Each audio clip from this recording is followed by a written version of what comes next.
Hi, I'm Christine Blanchette. I talked to Dean Redmond, who is the judging coordinator for the upcoming Hollywood North International Film Festival, and Mike Doput, who is one of the judges. Check this out. Joining me today at the Rio Theatre in Vancouver, BC is a very special guest. He's an award-winning actor, stuntman, and he's a returning judge for the Hollywood North International Film Festival. His name is Mike Doput. Welcome to the show. Thank you. Yes, you did it. My name's a tongue twister. So.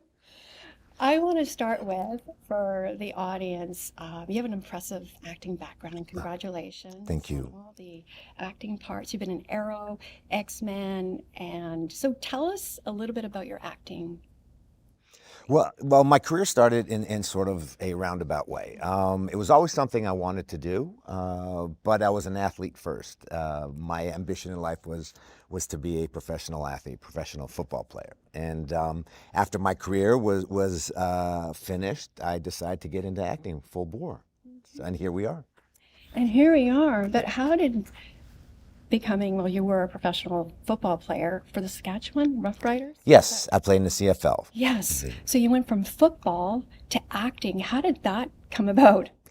Well, again, it was always something I wanted to do, but I didn't think I could do it. I came from Montreal. I didn't know any actors really, so it was just something. I was a big fan of movies. And it's funny, I met a guy, a friend of mine, and one of his mutual friends was an agent. And we met, and he asked, you've got a certain look that you might be interested in the film industry. And I said, well, I'd love to. I've always wanted to do it, but I didn't know how to go about it. So I literally walked into the union office and said, I want to be an actor. And they laughed at me. Of course they did.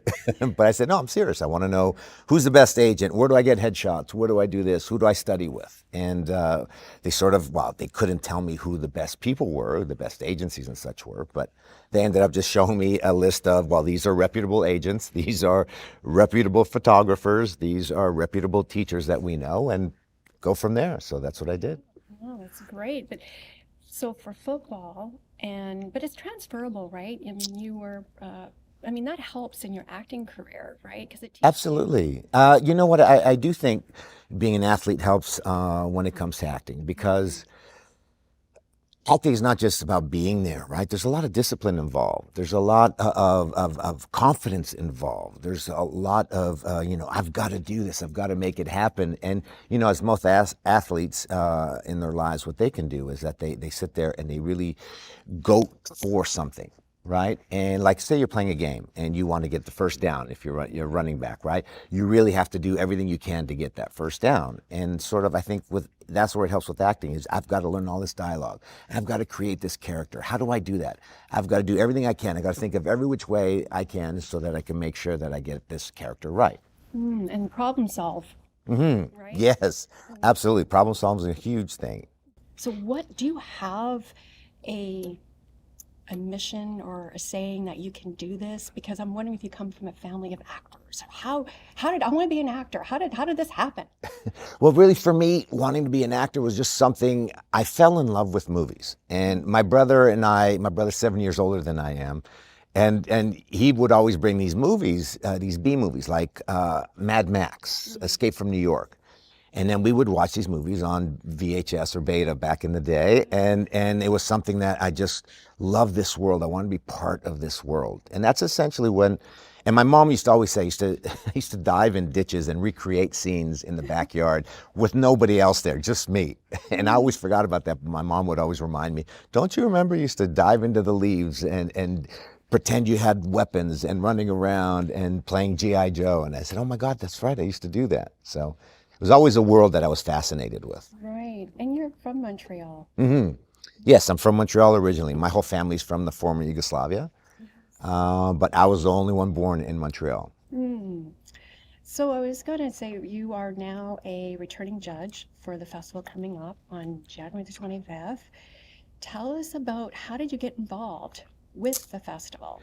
Well, I'm very grateful. Mr. Dean Redmond, a good friend of mine and fellow actor and stunt performer as well. And he reached out to me and literally said, we're coming up, we're creating this new Hollywood North International Film Festival, and we'd love for you to be a part of it. And I'm like, well, what do I know about judging movies or judging actors and such? But I guess after we sat down and talked and realized that, we've got years of experience between us, that, was a good time that we could sit there and we can actually have a say in this. And I believed him, and I thought, okay, Dean's right, we can do this. So here we are. But the process must be really intense to Yes. judge, because how do you judge so many films? How does it? Well, it was, again, we had growing pains because last year was our first year doing it. However, we got together, we had a lot of pre-screeners, a lot of judges that would, literally narrow down, because we had so many submissions. I can't remember the exact numbers, but I know it was in the 800s or 1,000. And there were so many, we were overwhelmed because we didn't expect to have that many films.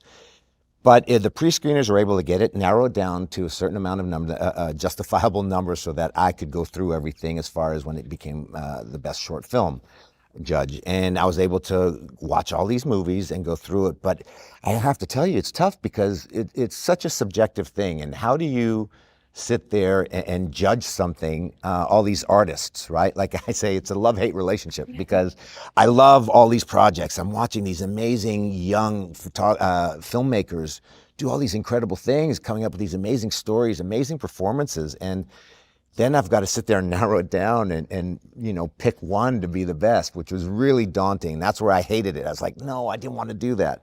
But I went through it, got through it, and I'm happy with, the results of it, and I think everybody else was too. So. And you're back. I'm back.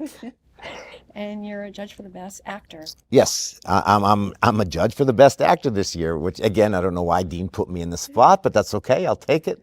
But look, I'm excited to see these performances, because I was truly blown away last year at all these young filmmakers and new filmmakers, right? It's not necessarily because they're young, but they're all these new filmmakers. Some people were lawyers and decided to become a filmmaker, but they come up with these amazing stories and interesting ways of shooting their stories and making them believable. And the quality was fantastic.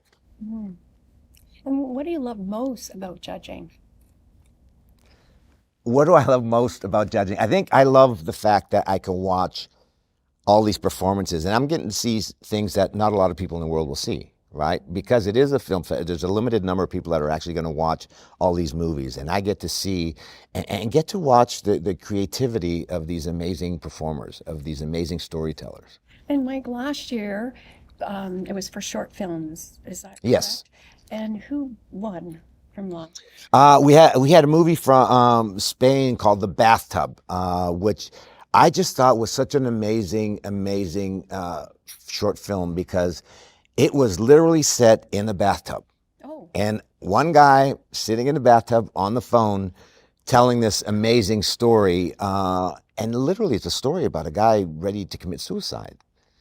And some phone operators calling to sell them something, and he's trying to get off the phone. Just leave me alone. And then they start talking, and he makes her cry, and he starts making her feel bad. So she calls back, and he's like, okay, look, I'm sorry, I wasn't trying to. So they end up having this amazing 20-minute conversation, which at the end of the day ends up saving his life. So it's really, really touching, really poignant film, and told in such a way that I wouldn't have anticipated that's what the story was about. So it really caught me off guard in a great way, in a positive way. Right. And I mean, there's so much talent out there. Having this festival is it's great for the community. It's great for, having filmmakers, submit their films, and there's always room for a film. Absolutely. And that's what I love about this process is, nowadays with you've got different cameras, you can shoot on your iPhone. Some of the films were shot on iPhones, right? And that's amazing to me. They have access to all these little cameras and sound studio, and seems like more and more people in the world are involved and interested in filmmaking. And so you're getting all these different portrayals and different stories from all these different walks of life, which to me is really amazing, really eye-opening. That sounds so exciting. I can't. It is. You're going to love it. I'm telling you. You're going to love the films. Yes. And so what is next for you, Mike? Can you share some information? Yes. I have one movie that I'm particularly proud about that we ended up shooting in Cape Breton. It's called Little Lorraine. And we shot that. It was an independent film that we ended up shooting for over a course of 2 months in Sydney, Nova Scotia, which is in Cape Breton. And it's a story about this small town who somehow get involved in this international cocaine smuggling scene, which is based on a true story. And what ends up happening is these lobster fishermen become these drug smugglers. And most of them don't know that they're actually doing it till they find out halfway through that that's what they were smuggling. And it's a way of, they smuggle these. So back in the day, if you remember, police could not go and search the hearse from a funeral home or the funeral parlor or coffins. So that's how they were smuggling all this cocaine, was through these coffins into the hearse and driving them to Montreal, this port in Montreal, and funneling all these drugs through North America that way. Wow, what an interesting and a lot of research involved. It was, and it was great. And I get to play this French Quebecer lobster fisherman, which is great. And I am, yes. Thank you, Mike, for coming on the show. And is there anything else you'd like to add? Well, thank you, Christine, for having me. This is great. Really enjoyed talking with you. And what I would love to say is, all of you guys, make sure you get there to Hollywood North International Film Festival. You won't be disappointed. The films are fantastic. You will see some amazing performances. Make sure you're there. Merci beaucoup. Oh, merci, ma chère.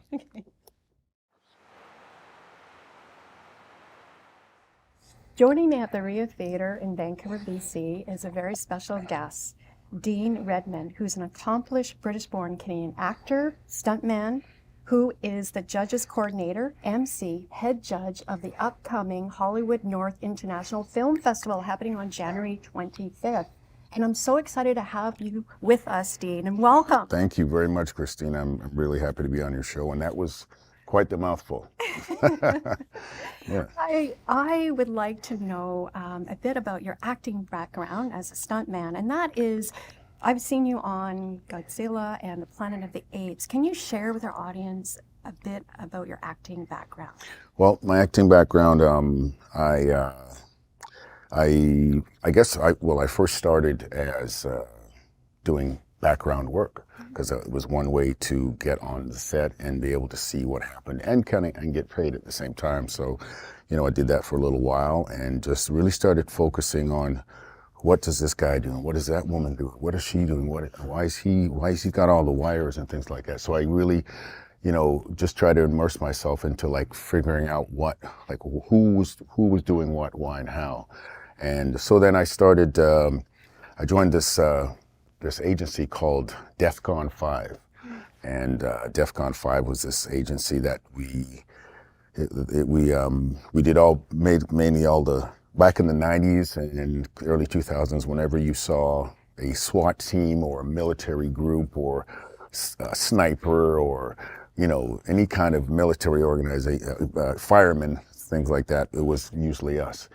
And one of the owners, Ron Blecker, we all had to go to the firing day to learn how to actually use weapons, how to hold them properly, how to not cover your face when you're, in camera like this, down like that instead. And we got graded, and they did a, criminal background check on it. It was a serious thing. So it was a very cool group to be a part of. I learned a lot of discipline that way. And then I wanted to get into stunts. So I, started, just focusing more on just, dealing with stunt people and sending my resume out to stunt coordinators. And I worked on many shows, doubled some actors. And then, I noticed that back in those days, you either were a stuntman or you were an actor. And one of my good friends, Mike Dopud, was both. And I was like, well, that's cool. And because he could act and do stunts. But when an actor does a stunt and they get hurt, it's a big issue. That's why they have stunt doubles. So I met Mike Dopud that way through stunts, and he was an actor, and he was a really cool guy. Still is to this very day. And then I got more into acting because I just enjoyed the discipline and the it was to be an actor, it looks really easy. It looks like you're just standing there talking, but you know, one of the things that I had to get used to is I didn't know what to do with my hands. Like, it sounds so silly, but one of the things I was like, what do I do? You know, because you don't think about it. I didn't know what to do with my hands. So now I know what to do with my hands. So just leave them alone. But then I didn't really know what to do with my hands. I always shoved them in my pockets and things. So, yeah.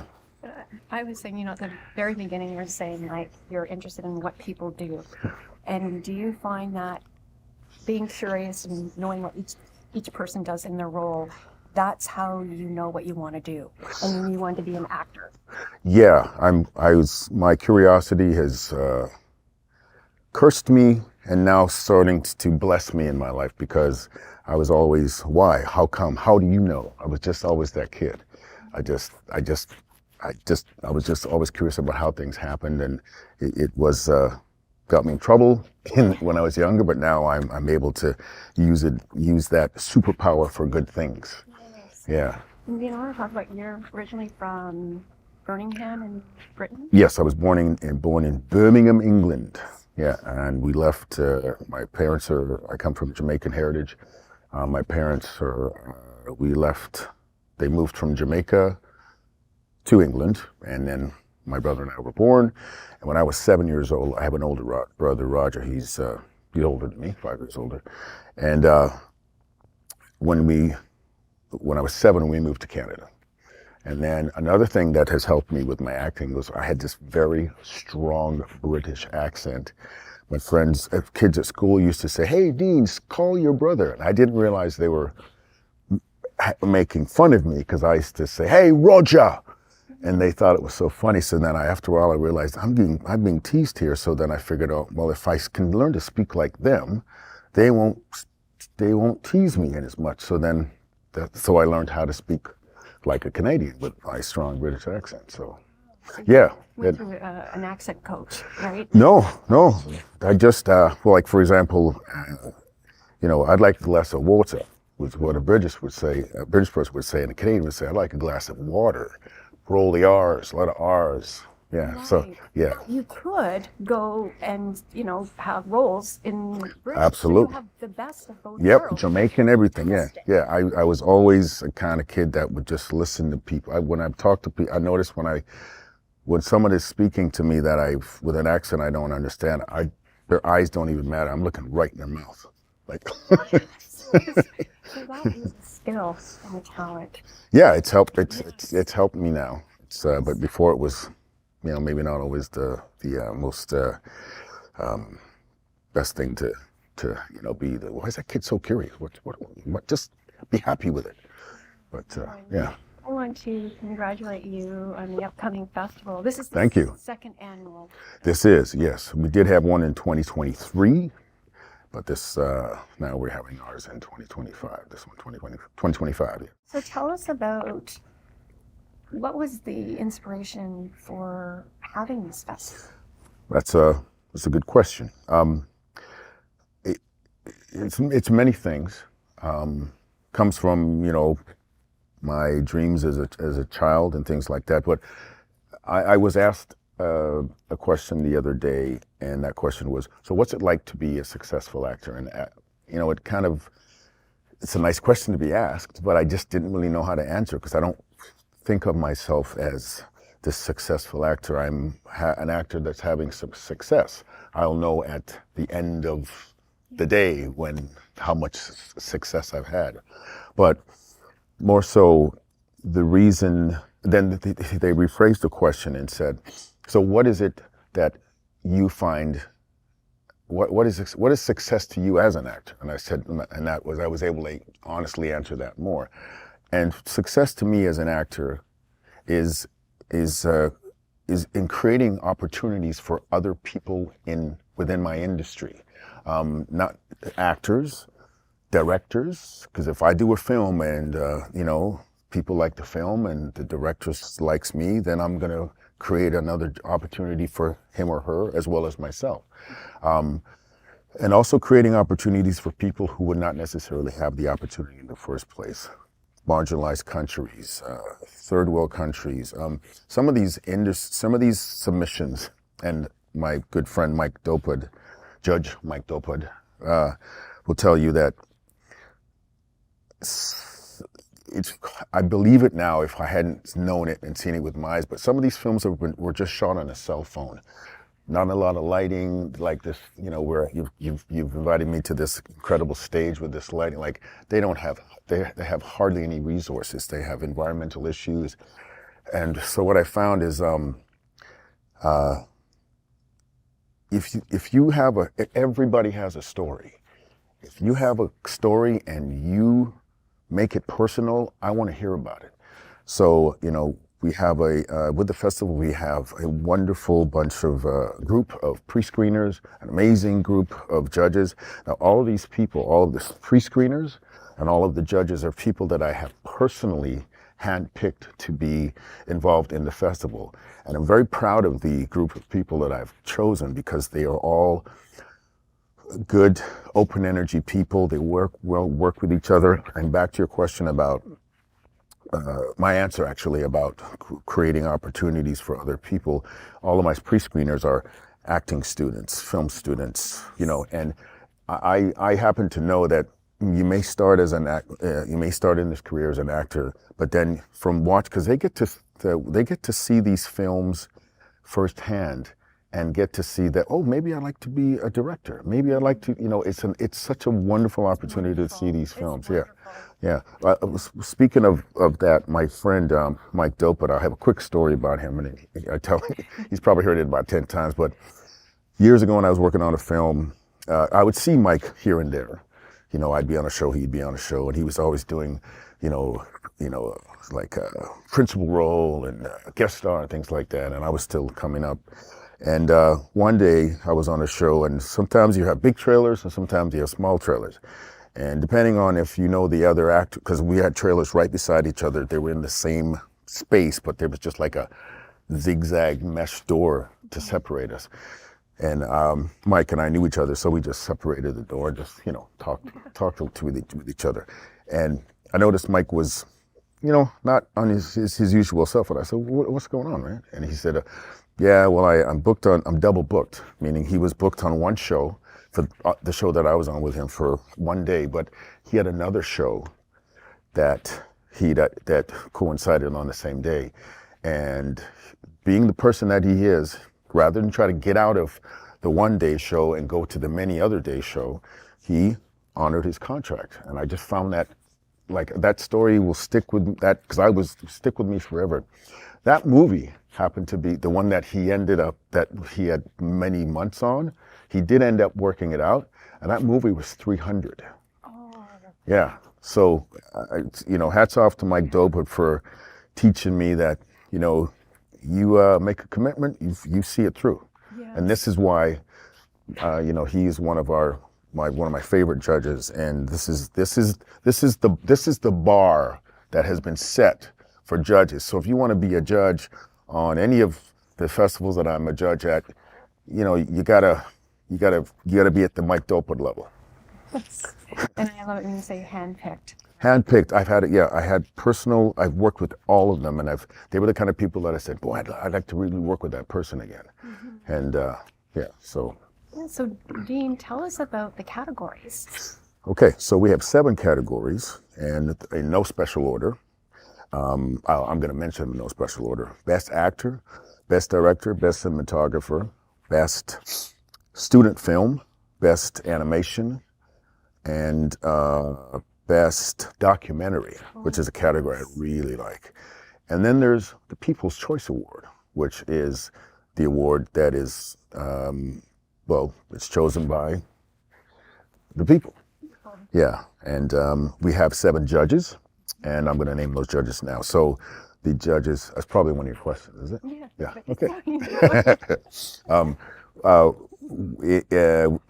And I've spoken about them already.